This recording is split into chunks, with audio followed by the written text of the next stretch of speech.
आइए समझते हैं पूज्य श्री देवकीनंदन ठाकुर जी के श्रीमुख से। भागवत महात्म्य में ये कथा और आती है, गौकर्ण धुंधकारी की कथा। एक ब्राह्मण थे, नाम था आत्मदेव, जिनके एक दुख है कि उनके घर में कोई पुत्र नहीं है।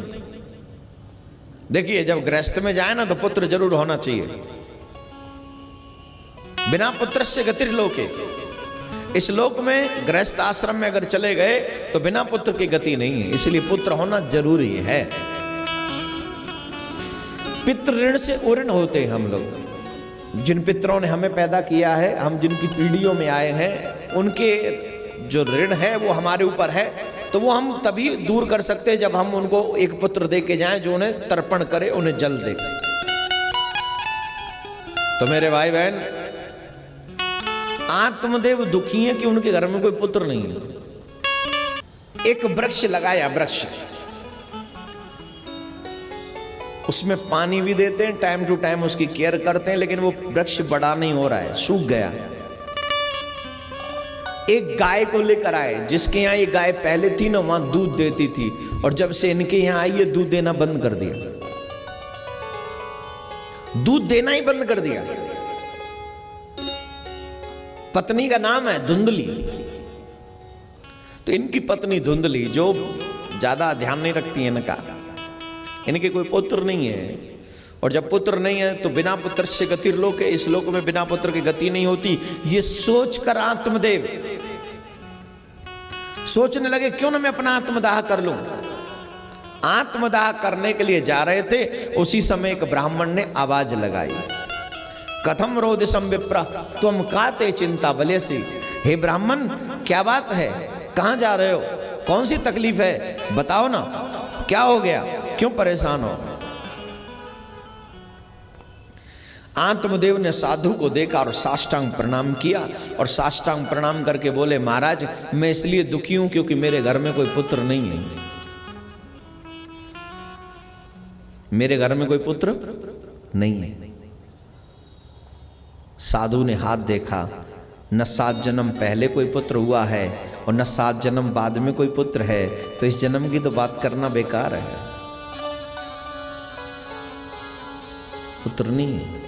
लेकिन अब उसको डायरेक्ट कैसे कह दें भाई, कैंसर के मरीज को डायरेक्ट कह दे कैंसर है तो अटैक और पड़ जाएगा, यहीं मर जाएगा। थोड़ा कुछ बताना पड़ता है ना, इसलिए संत ने डायरेक्ट नहीं कहा। संत ने एक बात पूछी, मुझे एक बात बताओ, तुम्हें पुत्र क्यों चाहिए। ब्राह्मण ने कहा कि महाराज मुझे पुत्र इसलिए चाहिए जिससे मेरा वंश आगे बढ़ सके, पहली बात। दूसरी बात, मुझे पुत्र इसलिए चाहिए जिससे जब मैं बूढ़ा हो जाऊं तो वो मेरी सेवा करे। तीसरी बात, वो मेरे बुढ़ापे का सहारा बने। मेरे भाई बहन, आत्मदेव के कोई पुत्र नहीं था, इसलिए साधु से वो चरणों में गिर के रोने लगे, महाराज मेरे कोई पुत्र नहीं है, मुझे पुत्र दे दो, और अगर आपने पुत्र नहीं दिया तो मैं आत्मदाह कर लूंगा। और साधु संत कभी नहीं चाहते कि व्यक्ति अन्याय करे, इसलिए साधु को दया आ गई और साधु ने एक फल दे दिया और कहा, ये फल ले जा, अपनी पत्नी को दिया, और पत्नी से कहना, सत्यम शोचम दया दानम मेकम भक्तुत भोजनम वर्षावध स्त्रिय कार्यम तेन पुत्रेति निर्मला। ब्रह्मचर्य का पालन करे, एक समय अन्न खाए, पृथ्वी पर विश्राम करे, झूठ न बोले, भगवान का भजन करे। अगर वो इन नियमों का पालन करेगी तो उसे निर्मल बुद्धि वाला पुत्र प्राप्त होगा। ये ले जा। अब आप सोच रहे होंगे, पहले तो कह रहे 7 जन्म पहले नहीं, बाद में नहीं, अब ये कह रहे पुत्र होगा, ये क्या चक्कर है। चक्कर सीधा सा है, भगवान वो देता है जो तुमने कर्म किए हो, और साधु वो भी दे देते हैं जो भगवान ने ना दिया हो। वो फल लेकर आए आत्मदेव और अपनी पत्नी को दे दिया कि ये फल खाना, तुम्हें पुत्र होगा। जब वो फल की बात हुई तो उनकी पत्नी धुंधली, जो पहले से नहीं चाहती थी मैं मां बनूं, वो डर गई और उन्होंने वो फल गाय को खिला दिया अपनी बहन के कहने से। हे मेरे भाई बहन, आपसे एक प्रार्थना करूंगा, अगर सत्संग न मिले तो कोई बात नहीं, पर कुसंग में मत पड़ जाना।